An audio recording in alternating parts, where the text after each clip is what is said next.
भाई सब बोलते हैं लॉन्ग टर्म इन्वेस्टिंग बहुत इजी है, रिस्क नहीं है।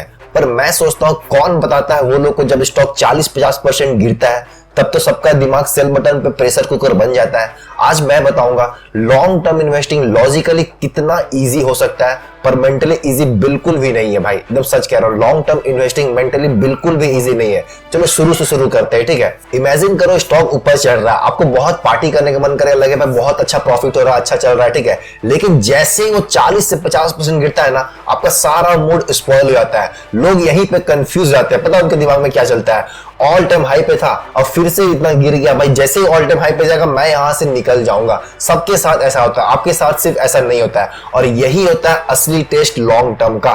तो आज के वीडियो में आप लोगों को एग्जांपल भी दूंगा भाई, जो राकेश झुनझुनवाला जी ने, अजय केडिया जी ने जो 3 रुपए में शेयर खरीद के जो करोड़ रुपए का प्रॉफिट कमाया, मल्टी बैगर रिटर्न कमाया 20 से 25 साल के अंदर। ये दिखने में 25 साल बाद दिखने में इजी लगता है, लेकिन जो जर्नी था ना, वो जर्नी में क्या क्या फेस करना पड़ता है मैं आपको थोड़ा सा फील देता हूं, ठीक है। इसके लिए मैं आप लोगों को चार्ट ओपन करता हूं सबसे पहले, और प्लीज ध्यान से सुनना और समझने की कोशिश करना, ठीक है ना। देखो स्क्रीन में जो दिख रहा है वो टाइटन कंपनी का चार्ट है, और टाइम पता है कब का, ये 2000 का चार्ट है, यानी कि 2001 से लेकर 2002 के बीच में होगा, ठीक है। तो राकेश झुनझुनवाला जी के बारे में आपको सुने ही होंगे। उनका जो सबसे ज्यादा रिटर्न दिया था वो टाइटन कंपनी बना कर दिया था। वो 2001 में पता 2 या 3 रुपए में स्टॉक खरीदे थे, और उसको बहुत मल्टी बैगर रिटर्न यानी कि 1000 गुना 2000 गुना पैसा वहां से रिटर्न कमाए थे, ठीक है। तो अब मैं आपको फील देता हूं कि क्या इतना इजी था 25 साल तक होल्ड करना। चलिए हम लोग देखते हैं।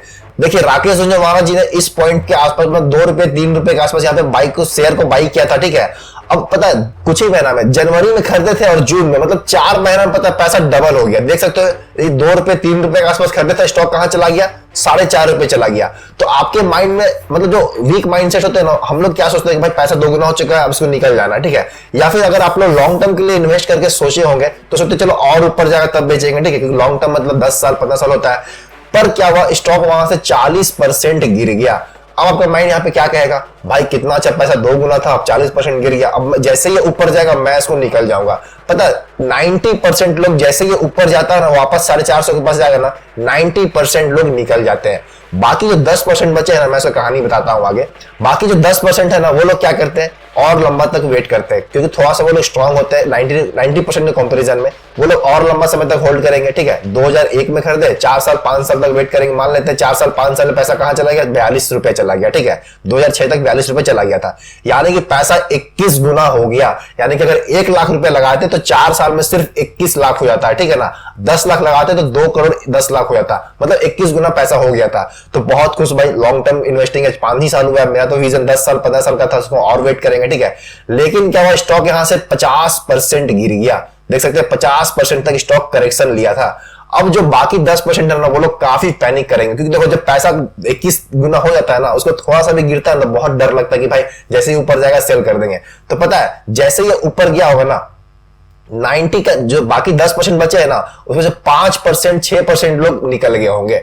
बाकी जो 2-3% लोग बचे हैं ना, वही लोग सिर्फ पता है इतना टाइम तक होल्ड करते। देखिए स्टॉक कहां चला गया है, आज 3500 रुपए चला गया है। यानी कि जो 3 रुपए में शेयर खरीदे थे, जो हम लोग स्टोरी सुनते हैं कि 3 रुपए का शेयर 3500 हो गया, इसका जर्नी इतना इजी नहीं होता है भाई। आप लोग जो बना यहाँ पे देख रहे हो ना, ब्लू कलर जो लाइन बना है, वो ये दिखाता है कि 40% कितना बार गिरा है। देखो एक बार तो यहां पे गिरा है, दिखाता हूं आप लोगों को, 1 मिनट।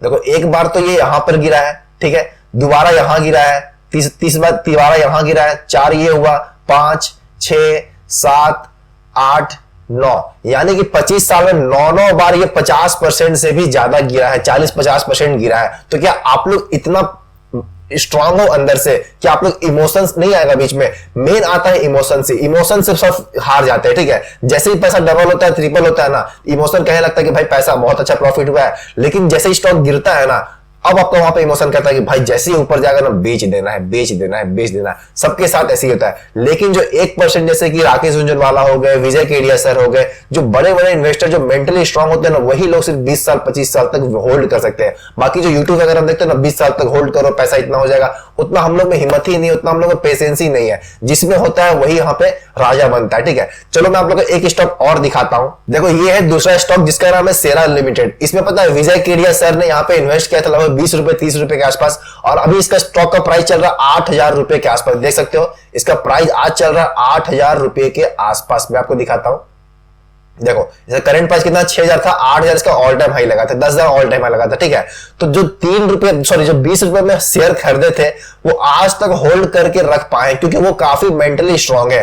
तो ऐसा नहीं कि स्टॉक गिरा नहीं था इस जर्नी में, देख सकते हो कितना बार ये 50% गिरा है, एक बार यहां, 2 बार यहां, 3 ये, 4, 5, 6, 7, यानी कि 7 बार 50% स्टॉक गिर चुका है। तो क्या आप लोग के अंदर इतना हिम्मत है, इतना पेशेंस रख सकते हो कि स्टॉक गिरेगा फिर भी आप लोग होल्ड करके रख सकते हो? हम लोग में रिटेलर में खास करके ऐसा नहीं होता है, जैसे ही स्टॉक गिरता है ना हम लोग पैनिक करने लग जाते हैं। इसीलिए हम लोग लॉकडाउन के बाद बहुत सारा रिटेलर इन्वेस्टर लॉस कर चुके थे, बहुत सारा लोग 2008 के बाद डूबे थे तो निकल नहीं पाए थे। लेकिन जो माइंडसेट स्ट्रांग होता है ना, जिनका विजन क्लियर होता है कि हाँ भाई स्टॉक में कुछ भी हो हमको वहां पे होल्ड करके रखना है तो रखना है, वही लोग यहाँ पे लॉन्ग टर्म में इन्वेस्ट करके अच्छे टाइम तक होल्ड कर सकते हैं। और यही असलियत है लॉन्ग टर्म इन्वेस्टिंग का। जो कहने में लगता है कि भाई लॉन्ग टर्म आंख बंद करो लॉन्ग टर्म इन्वेस्टिंग कर दो, ऐसा नहीं होता है। हम लोग बार बार उसको डेली पोर्टफोलियो खोल के देखते हैं कितना गिरा कितना नहीं गिरा, ठीक है।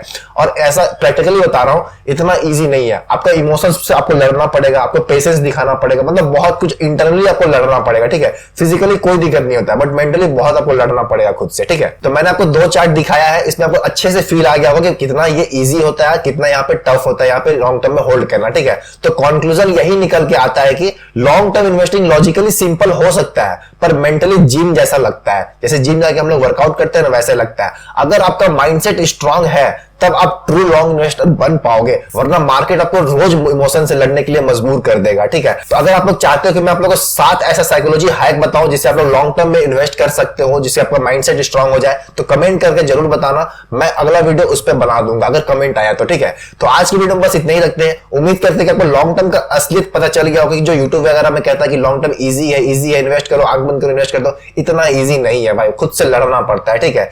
बाकी इंट्राडे रिस्की है, मैं ये नहीं बोल रहा कि इंट्राडे एकदम रिस्की नहीं है, वो काफी रिस्की है, पर लॉन्ग टर्म रिस्की इतना नहीं है, लेकिन आपको खुद से लड़ना पड़ेगा, अंदर से स्ट्रांग बनना पड़ता है, ठीक है ना। तो यही था ओवरऑल आज के वीडियो में। उम्मीद करते हैं कि आपको थोड़ा सा तो इन्फॉर्मेटिव जरूर लगा होगा, तो भाई प्लीज वीडियो को लाइक कर देना। अगर आप लोग यहां तक वीडियो को देखे तो काफी स्पेशल व्यूअर हो आप लोग, इसके लिए दिल से थैंक यू।